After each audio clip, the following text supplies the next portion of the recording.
Assalamualaikum warahmatullahi wabarakatuh. Selamat sore, salam sejahtera untuk kita semua.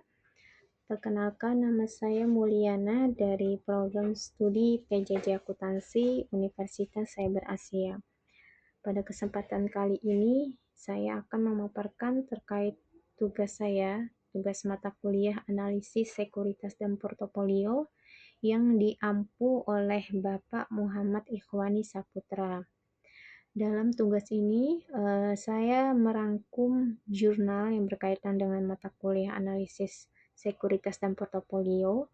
Jurnal yang saya ambil adalah jurnal dari Ibu Anita Paulina Tinambunan yang berjudul Analisis Vertikal dan Horizontal terhadap Laporan Keuangan PT Perkebunan Nusantara 3 Persero, Medan.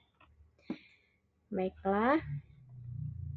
Objek penelitian pada jurnal ini yaitu laporan keuangan tahunan PTPN ya, kita singkatnya itu PTPN 3 Persero Medan selama periode 2010 sampai 2012.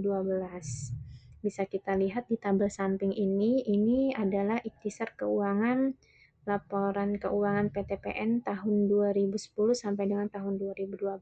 Jadi kita dalam jurnal ini ya, dalam penelitian ini menggunakan 3 data atau 3 objek penelitian. Dan ini di sebelah samping itu adalah tabelnya, itu ada ringkasan untuk akun-akun yang ada pada laporan laba rugi dan neraca. Itu adalah objek penelitiannya.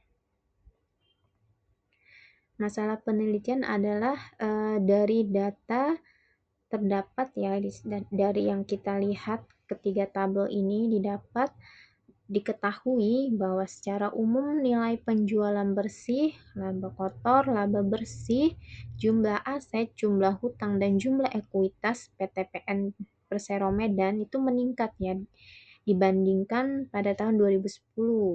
Namun pada tahun 2012 untuk nilai penjualan bersih, laba kotor, dan laba bersih itu perusahaan mengalami penurunan. Dan ini berbanding terbalik ya dengan aset, ya, hutang dan jumlah ekuitasnya itu meningkat ini pada tahun 2012 ya. Tentu perubahan pada posisi tersebut akan mempengaruhi likuiditas, solvabilitas maupun kredibilitas dari perusahaan itu sendiri. Nah, dari pemaparan tersebut dapat kita ketahui bahwa permasalahan penelitian ini adalah bagaimana perkembangan aset, laba atau rugi dan rahasia keuangan PTPN 3 Medan selama periode 2010 sampai 2012, serta faktor-faktor yang menyebabkan fluktuasi rasio keuangan tersebut. Itu adalah yang menjadi masalah dalam penelitian ini yang kemudian harus dikaji ya ibaratnya. Kemudian lanjut tujuan penelitian. Dari jurnal ini didapat ada 3 tujuan penelitian ya. Yang pertama itu untuk melihat perkembangan aset, laba rugi dan rahasia keuangan PTPN 3 Medan itu selama 3 tahun terakhir dari 2010 dan 2012. Kemudian yang kedua adalah untuk menganalisis faktor-faktor yang menyebabkan fluktuasi rahasia keuangan perusahaan tersebut. Tujuan ketiga ini yang pasti untuk perusahaan adalah untuk memberikan informasi yang berguna bagi pihak manajemen dalam mengantisipasi kondisi di masa depan dan merencanakan tindakan yang akan mempengaruhi peristiwa di masa depan. Nah, itu adalah 3 tujuan dari penelitian ini. Baik, metode yang digunakan dalam penelitian ini itu adalah pendekatan kuantitatif dengan metode deskripsi ya. Jadi kita menggunakan data-data laporan keuangan PTPN yang dari 2010, 11, dan 12. Kemudian kita deskripsikan, kita analisis ya. Dan teknik analisis yang digunakan itu adalah teknik analisis vertikal dan analisis horizontal. Analisis vertikal atau biasa disebut dengan common size itu adalah menganalisa persentase setiap pos laporan keuangan terhadap total aset untuk neraca atau total penjualan untuk laporan laba rugi pada setiap tahunnya ya. Jadi dalam analisis vertikal ini dia membandingkan tiap pos pada laporan keuangan untuk setiap tahunnya. Jadi tiap-tiap pos itu dibandingkan ya, baik itu di neraca maupun di laporan laba rugi. Kemudian ada teknik analisis horizontal atau perbandingan, membandingkan setiap pos laporan keuangan dari tahun ke tahun untuk melihat perubahan, entah itu kenaikan ataupun penurunan dalam nilai absolut ataupun persentase. Jadi analisis horizontal ini adalah analisis antar laporan keuangan dari tahun ke tahun ya. Itu perbedaan analisis vertikal dan horizontal. Baik, untuk analisis vertikal, ini ada beberapa istilah ya, pertama itu likuiditas, solvabilitas, dan probabilitas ya. Untuk likuiditas ini yaitu kemampuan perusahaan untuk memenuhi kewajiban yang harus segera dipenuhi ya, liquid ya. Skala pengukurannya itu berdasarkan rasio lancar atau current ratio, di mana di sini rumusnya itu adalah aktiva lancar dibagi dengan hutang lancar. Namanya likuiditas kan berhubungan dengan hutang dan aktiva lancar ya, kemudian dikali 100%. Kemudian untuk solvabilitas ini adalah menunjukkan kemampuan perusahaan untuk memenuhi segala kewajiban finansialnya apabila perusahaan tersebut likuiditas. Dalam artian ketika perusahaan itu liquid ya, dan perusahaan itu masih mampu untuk memenuhi segala hutang-hutangnya atau kewajiban-kewajibannya. Jadi ini bisa menjadi pertimbangan kreditur ya dalam mengambil keputusan investasi atau tidak. Ini. Dan untuk solvabilitas itu dia pakainya DER sama DAR ya, atau debt asset ratio atau debt equity ratio. Bisa dilihat itu kalau DAR itu pakai rumus total aktiva dibagi total hutang kemudian dikali 100%. Kemudian kalau untuk debt equity ratio itu modal sendiri dibagi total hutang kemudian dibagi dengan 100% ya. Kemudian ada rumus net worth of fixed asset ratio. Kemudian lanjut ke probabilitas atau rentabilitas, itu adalah kemampuan perusahaan untuk memperoleh laba dalam hubungannya dengan penjualan total aktiva maupun modal sendiri ya. Skala pengukurannya itu pakai yang namanya ROE atau ROA ya. ROA itu rentabilitas. Kalau ROE itu adalah rentabilitas modal sendiri ya. Kalau lihat rumusnya itu IAT bagi modal sendiri itu dikali 100%. Itu adalah rumus-rumus yang digunakan dalam analisis vertikal ya, karena kan kita di sini melihat perbandingan pos-pos di dalam laporan keuangan itu sendiri. Nah, baik, untuk dari metode itu kita mendapatkan hasil penelitian ya. Yang pertama adalah kita mencoba untuk menganalisis hasil penelitian dari analisis vertikal ya pada neraca dulu. Analisis vertikal pada neraca. Jika kita lihat pada tabel di samping itu ya, kita dapat mengidentifikasi faktor-faktor yang menyebabkan fluktuasi rasio keuangan PT PN 3 itu, yang antara lain yang pertama itu adalah peningkatan likuiditas karena penurunan kewajiban jangka pendek. Seperti yang kita ketahui ya, likuiditas itu menggunakan current ratio. Kita bisa lihat pada tabel di samping itu, di analisis vertikal itu current rasionya itu naik ya tahun 2011 ke tahun 2012. Jika kita lihat pada tabel neraca di atas itu memang adanya penurunan kewajiban jangka pendek yang menyebabkan likuiditas itu naik. Kemudian yang hasil kedua adalah peningkatan solvabilitas karena peningkatan total uang.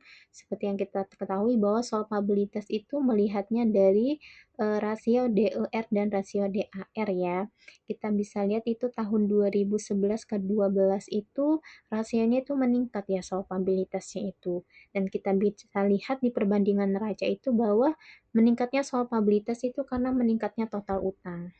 Kemudian yang hasil ketiga bisa disimpulkan bahwa meningkatnya kredibilitas penagihan piutang. Nah, di sini jika solvabilitas itu meningkat, berarti kan kemampuan perusahaan untuk memenuhi kewajibannya itu pun meningkat ya. Berarti kredibilitas kita itu pun akan meningkat. Gitu. Itu untuk PTPN ya. Itu adalah analisis vertikal untuk neraca. Sekarang kita analisis vertikal untuk laporan laba rugi. Kita bisa lihat di samping laporan laba ruginya ya, perbandingannya antara 2010, 11 dan 12 ya. Untuk 2000 apa namanya? Kesimpulan yang pertama itu adalah penurunan profitabilitas karena penurunan laba bersih serta peningkatan aset dan ekuitas. Kita bisa lihat di neraca sebelumnya itu terjadi peningkatan aset dan ekuitas. Kemudian pada laporan laba rugi ini ada penurunan laba bersih. Kita bisa lihat laba bersihnya ya, laba sebelum pajaknya itu menurun ya dari 2011 ke 2012 ya. Kemudian hasil yang kedua adalah penurunan profitabilitas juga disebabkan oleh krisis ekonomi global ya. Berdasarkan dari analisis jurnal ini diketahui bahwa analisis krisis ekonomi global itu disebabkan oleh pertama lemahnya permintaan pasar akibat krisis global. Kemudian yang kedua adalah pergerakan harga minyak mentah di pasar yang berfluktuasi ya, di pasar dana yang berfluktuasi ya. Lemahnya permintaan pasar tentu akan menurunkan penjualan dan akhirnya akan menurunkan profitabilitas. Sedangkan pergerakan harga minyak mentah di pasar yang berfluktuasi ini memang tidak bisa kita kita raba untuk kedepannya itu seperti apa ya, tidak bisa kita jamin. Itu adalah hasil penelitian analisis secara vertikal. Kemudian selanjutnya adalah hasil penelitian analisis yang horizontal ya. Nah, yang pertama adalah kita menganalisis neraca. Nah, dalam neraca ini didapat beberapa poin, 3 poin hasil penelitian. Yang pertama adalah aset lancar itu meningkat pada tahun 2011 dan menurun pada tahun 2012 akibat penurunan kas, setara kas, dan piutang pihak ketiga ya. Kita bisa lihat di tabel sebelah itu memang aset lancar itu menurun ya dari 2011 ke 2012 ya. Kemudian yang kesimpulan hasil penelitian yang kedua adalah aset tetap meningkat karena peningkatan kepemilikan fasilitas atau infrastruktur dan bangunan. Kita bisa lihat perbandingan dari tahun ke tahun memang aset tetap ini mengalami peningkatan ya, baik dari 2010, 11 maupun 12.